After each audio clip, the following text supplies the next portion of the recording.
ಎಲ್ಲರಿಗೂ ನಮಸ್ಕಾರ ರೀ. ರಿಯಾಸ್ ಕಿಚನ್ಗೆ ಸ್ವಾಗತ.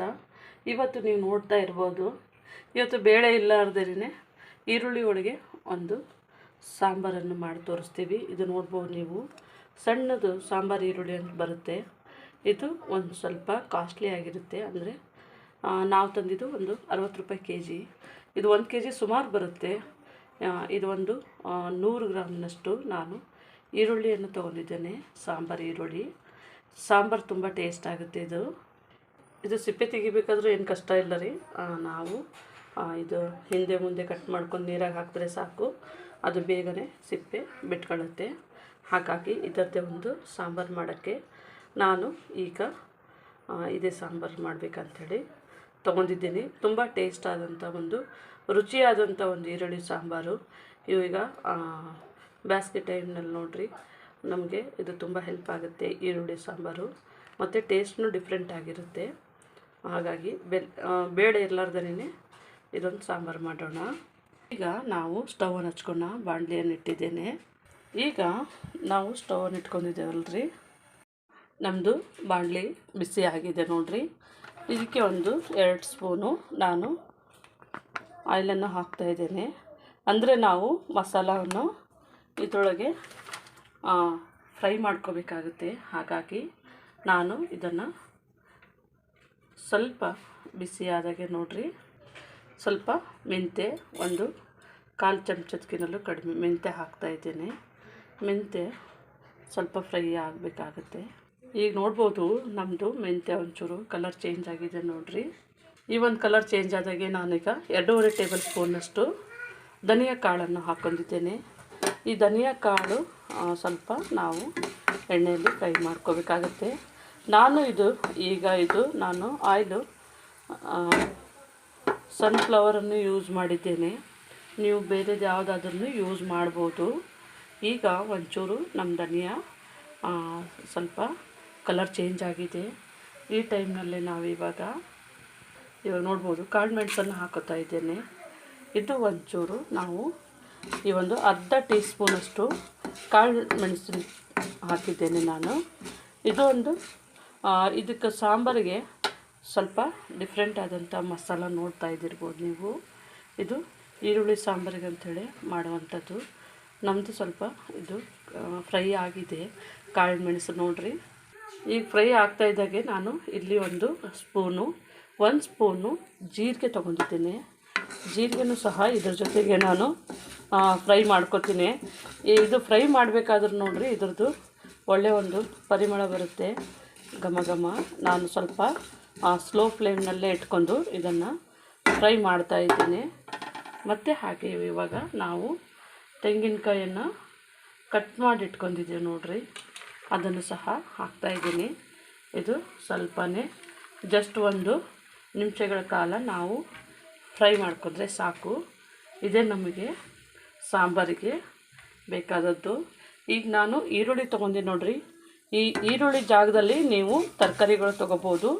ಮತ್ತು ನುಗ್ಗೆಕಾಯಿ ಬರುತ್ತೆ ನೋಡಿರಿ, ನಾನು ಈರುಳ್ಳಿ ತೊಗೊಂಡ ಜಾಗದಲ್ಲಿ ನೀವು ನುಗ್ಗೆಕಾಯಿ ಅದನ್ನು ಹಾಕ್ಕೋಬೋದು, ಅದನ್ನು ಚೆನ್ನಾಗಿರುತ್ತೆ.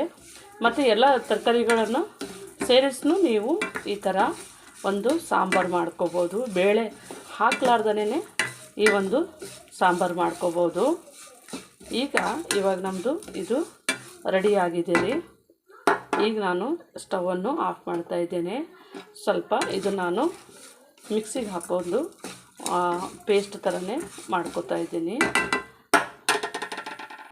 ಈಗ ನೀವು ನೋಡ್ಬೋದು ನಾನು ಮಸಾಲಾನ ಈ ಥರ ಫ್ರೈ ಮಾಡ್ಕೊಂಡು ಹಾಕ್ಕೊಂಡಿದ್ದೀನಿ ರೀ. ಇದನ್ನು ಸ್ವಲ್ಪ ನಾವು ಪೇಸ್ಟ್ ಮಾಡ್ಕೊತಿದ್ದೀನಿ. ಈಗ ನೀವು ನೋಡ್ಬೋದು ನಮ್ಮದು ಈ ಥರ ಪುಡಿ ಇದು ಆಗಿದೆ.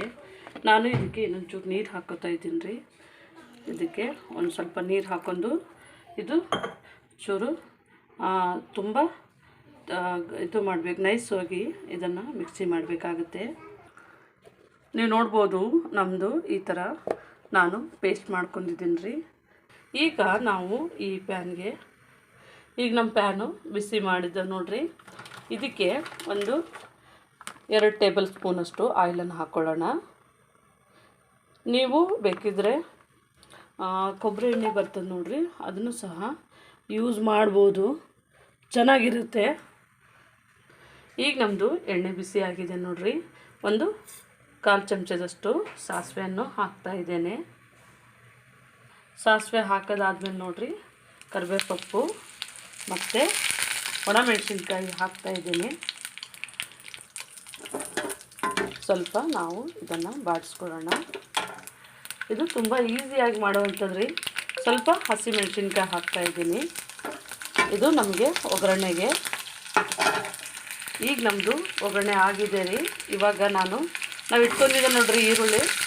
ಈ ಥರನೇ ನೀವು ಈರುಳ್ಳಿ ಜಾಗದಲ್ಲಿ ತರಕಾರಿ ಅದನ್ನು ಹಾಕ್ಕೋಬೋದು. ಈಗ ಇದನ್ನು ಫ್ರೈ ಮಾಡೋಣ.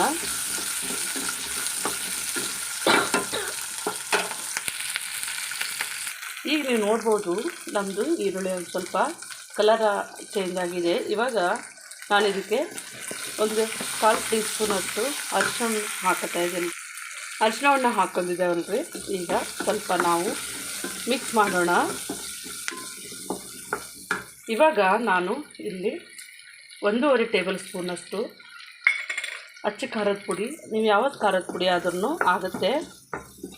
ಈಗ ಇದಕ್ಕೆ ನೋಡಿರಿ ನಾವು ಹುಣಸೆ ಹಣ್ಣನ್ನು ತೊಳೆದಿಟ್ಕೊಂಡಿದ್ದೆವು. ನೆನೆಸಿ ನಾನು ಈ ಥರ ಜ್ಯೂಸ್ ಮಾಡಿ ಇಟ್ಕೊಂಡಿದ್ದೇನೆ. ನೋಡ್ಬೋದು ನೀವು, ನಾನು ಹುಣಸೆ ಹಣ್ಣು ಹಾಕ್ಕೊಂಡಿದ್ದೇನೆ ನೋಡಿರಿ. ಒಂದು ಸ್ವಲ್ಪನೇ ಇದನ್ನು ಈ ಥರ ಬಾಡಿಸ್ಕೊಳ್ಳೋಣ. ಮತ್ತು ರುಚಿಗೆ ತಕ್ಕಷ್ಟು ಉಪ್ಪನ್ನು ಸಹ ಹಾಕ್ಕೊಳ್ಳೋಣ. ಇದನ್ನು ಚೆನ್ನಾಗಿ ನಾವು ಮಿಕ್ಸ್ ಮಾಡೋಣ ರೀ. ಈಗ ಈ ಟೈಮ್ನಲ್ಲೇ ನಾವು ರುಬ್ಬಿಟ್ಕೊಂಡಿದ್ದೆ ನೋಡಿರಿ ಮಸಾಲ, ಅದನ್ನು ಸಹ ಹಾಕ್ಕೋತಾ ಇದ್ದೇನೆ. ಇದು ನಿಮಗೆ ಯಾವ ಥರ ಬೇಕು, ಗಟ್ಟಿ ಆದರೆ ಗಟ್ಟಿ ಆದ್ರೂ ಮಾಡ್ಕೋಬೋದು. ಸ್ವಲ್ಪ ಸಾಂಬಾರು ನೀಟಾಗಿ ಸ್ವಲ್ಪ ತೆಳುವಾಗಿರ್ಬೇಕಂತಂದರೆ ಇನ್ನೊಂದು ಸ್ವಲ್ಪ ನೀರಾದ್ರೂ ಹಾಕ್ಕೋಬೋದು. ತುಂಬ ಚೆನ್ನಾಗಿರುತ್ತೆ ಇದು ಈರುಳ್ಳಿ ಸಾಂಬಾರು. ತುಂಬ ನೀವು ಇದು ಯಾಕೆ ಟೇಸ್ಟ್ ಇರುತ್ತೆ ಅಂತಂದ್ರೆ ನೋಡಿರಿ, ನಾವು ಫ್ರೆಶ್ಶಾಗಿ ನಾವು ಸಾಂಬಾರು ಪದಾರ್ಥವನ್ನು ಹುರಿದ್ಬಿಟ್ಟು ಹಾಕೋತೀವಿ ನೋಡಿರಿ, ಅದೇ ನಮಗೆ ಫ್ರೆಶ್ ಆಗಿರೋದು. ನಾನಿವಾಗ ಇನ್ನೊಂದು ಸ್ವಲ್ಪ ನೀರನ್ನು ಸಹ ಆ್ಯಡ್ ಮಾಡ್ಕೊತಾ ಇದ್ದೇನೆ. ಇದು ಇವಾಗ ನಾವು ಚೆನ್ನಾಗಿ ಮಿಕ್ಸ್ ಮಾಡೋಣ ರೀ. ಇದು ಚೆನ್ನಾಗಿ ಒಂದು 5 ನಿಮಿಷಗಳ ಕಾಲ ನಾವು ಬೇಯಿಸ್ಬೇಕಾಗುತ್ತೆ. ನೋಡ್ಬೋದು ನಮ್ಮದು ಸಾಂಬಾರು ಕುದಿ ಬರ್ತಾ ಇದೆ ರೀ. ನಾನು ಒಂಚೂರು ಖಾರ ಕಡಿಮೆನೇ ಹಾಕೋದು, ತುಂಬ ಖಾರ ಹಾಕೋದಿಲ್ಲ ನಾನು. ಇದು ಸಾಂಬಾರು ಮಾತ್ರ ತುಂಬ ಟೇಸ್ಟಾಗಿದೆ. ಇದು ನಾವು ಅನ್ನಕ್ಕೂ ಆದ್ರೂ ಯೂಸ್ ಮಾಡ್ಕೋಬೋದು, ಇಡ್ಲಿಗೆ, ದೋಸೆಗೆ ಮತ್ತು ರೊಟ್ಟಿಗೂ ಸಹ ಚೆನ್ನಾಗಿರುತ್ತೆ. ನಾನು ಇಲ್ಲಿ ಒಂದು ಸ್ವಲ್ಪನೇ ಬೆಲ್ಲವನ್ನು ಹಾಕ್ತಾಯಿದ್ದೀನಿ. ನೋಡ್ಬೋದು ಸುಮ್ಮನೆ ಸಣ್ಣದು, ನೋಡ್ಬೋದು ಇಲ್ಲಿ ಒಂದು ಸಣ್ಣದು ಬೆಲ್ಲವನ್ನು ಹಾಕ್ತಾಯಿದ್ದೀನಿ. ಅಂದರೆ ಬೆಲ್ಲ ಅಂತಂದರೆ ಇದು ನಮಗೆ ಸ್ವೀಟ್ ಕೊಡೋಲ್ಲ, ಆದರೆ ಇದು ಸಾಂಬಾರ್ದು ರುಚಿ ಮಾತ್ರ ಜಾಸ್ತಿ ಮಾಡುತ್ತೆ. ನಾವು ಹುಣಸೆ ಹಣ್ಣು ಹಾಕಿರ್ತೀವಿ ನೋಡಿರಿ, ಅದಕ್ಕೆ ಒಂಚೂರು ಇದು ಬೆಲ್ಲವನ್ನು ಸೇರಿಸಿದ್ರೆ ಎಕ್ಸ್ಟ್ರಾ ಟೇಸ್ಟ್ ಕೊಡುತ್ತೆ. ಮತ್ತು ಸಾಂಬಾರು ನೀವು ಬೇಡ ಅಂತಂದರೆ ಸ್ಕಿಪ್ ಮಾಡ್ಬೋದು, ಹಾಕ್ಕೋಬೇಕಂತೇನಿಲ್ಲ. ಇದು ಸಾಂಬಾರು ಮಾತ್ರ ತುಂಬ ಚೆನ್ನಾಗಿರುತ್ತೆ ರೀ. ಒಂದು ಸತಿ ನೀವು ಮಾಡಿ ನೋಡಿರಿ, ಆವಾಗ ನಿಮ್ಗೆ ಗೊತ್ತಾಗುತ್ತೆ. ಈಗ ನಾನು ಕೊತ್ತಂಬರಿ ಸೊಪ್ಪನ್ನು ಕೊನೆಯದಾಗಿ ಹಾಕ್ತಾಯಿದ್ದೇನೆ. ಇದು ಒಂದು ನಿಮಗೆ 10 ನಿಮಿಷದಲ್ಲೇ ಆಗುವಂಥ ಸಾಂಬಾರು. ಯಾಕಂತಂದರೆ ಯಾವಾಗಲೂ ನಮಗೆ ಬೇಳೆ ಸಾಂಬಾರು ಮತ್ತು ಬೇಳೆ ಹಾಕಿ ತರಕಾರಿ ಅದು ಮಾಡ್ಕೊಂಡು ಬೇಜಾರಾದಾಗ ಈ ಥರ ಒಂದು ನೀವು ಮನೆಯಲ್ಲೇ ಇರುವಂಥ ಈರುಳ್ಳಿಯನ್ನು ಬಳಸಿ, ಈಗ ನಾನು ಹಾಕಿದ್ದೆಲ್ಲವನ್ನು ನಿಮಗೆ ಮನೆಯಲ್ಲೇ ಸಿಗೋವಂಥದ್ದು ನೋಡಿರಿ. ಹೀಗಾಗಿ ಒಂದು ಒಳ್ಳೆಯ ಸಾಂಬಾರನ್ನು ನೀವು ಮಾಡ್ಕೋಬೋದು. ತುಂಬ ಚೆನ್ನಾಗಿ ಆಗುತ್ತೆ ಇದು ಸಾಂಬಾರು. ನಮ್ಮದು ಸಾಂಬಾರು ರೆಡಿ ಆಗಿದೆ. ಒಂದು 5 ನಿಮಿಷಗಳ ಕಾಲ ನಾನು ಚೆನ್ನಾಗಿ ಈ ಥರನೇ ಮೀಡಿಯಮ್ ಫ್ಲೇಮ್ನಲ್ಲಿಟ್ಟು ಬೇಯಿಸಿದ್ದೀನಿ. ನೋಡ್ಬೋದು ರೀ, ನಮ್ಮದು ಈರುಳ್ಳಿ ಬೆಂದಿದೆ. ಇವಾಗ ನಾನು ಸ್ಟವನ್ನು ಆಫ್ ಮಾಡ್ತಾಯಿದ್ದೇನೆ. ಇವಾಗ ನಮಗೆ ಸಾಂಬಾರು ರೆಡಿ ಆಗಿದೆ. ನೀವು ನೋಡ್ಬೋದು ನಮ್ಮದು ಈರುಳ್ಳಿ ಸಾಂಬಾರು ರೆಡಿ ಆಗಿದೆ. ನಾನು ಇದನ್ನು ರೊಟ್ಟಿ ಜೊತೆಗೆ ಸರ್ವ್ ಮಾಡಿದ್ದೇನೆ. ಯಾಕಂದರೆ ಇದು ನಾನು ಸ್ವಲ್ಪ ಗಟ್ಟಿಗೆ ಮಾಡಿದ್ದೀನಿ ಸಾಂಬಾರು, ತೆಳು ಮಾಡಿಲ್ಲ ರೀ. ಹಾಗಾಗಿ ನನಗೆ ರೊಟ್ಟಿಗೆ ಮತ್ತು ಚಪಾತಿಗೆ, ಅನ್ನಕ್ಕೆ ಎಲ್ಲದಕ್ಕೂ ಇದು ತುಂಬ ಚೆನ್ನಾಗಿರೋವಂಥ ಒಂದು ಈರುಳ್ಳಿ ಸಾಂಬಾರು. ನೋಡ್ಬೋದು ನೀವು. ನಮ್ಮ ಚಾನಲನ್ನು ಸಬ್ಸ್ಕ್ರೈಬ್ ಮಾಡಿ, ಲೈಕ್ ಮಾಡಿ, ಶೇರ್ ಮಾಡಿ. ನಮ್ಮ ವಿಡಿಯೋನ ನೋಡಿದ್ದಕ್ಕಾಗಿ ಧನ್ಯವಾದಗಳು.